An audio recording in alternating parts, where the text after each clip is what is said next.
C'était une semaine volatile, donc voyons ce qui a secoué les marchés d'échange à 15 h GMT ce vendredi. Je m'appelle Dorian McDermott.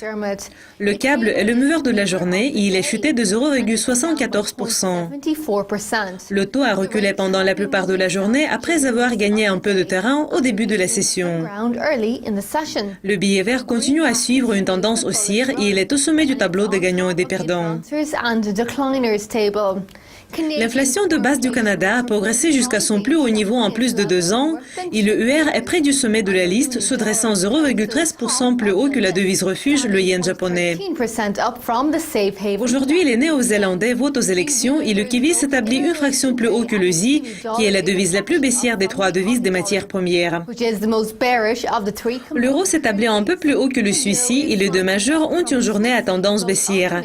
Il ne s'échange plus haut que face à la livre sterling qui a progressé plus tôt, comme l'Écosse a rejeté l'indépendance lors du référendum. Et passons aux intervalles plus importants. Le EUR yen met le classement haussier de la semaine ayant bondi de 2,72%. Le CUR a reculé le plus et se dresse 2,18% dans le rouge. Le EUR yen a pris les premières places dans le classement haussier mensuel ayant gagné 5,55%. 3,91% est le plus grand glissement et il a été enregistré par le CUR. C'est tout pour Movers and Shakers de vendredi. Bon week-end et revenez lundi pour apprendre plus sur les marchés d'échange.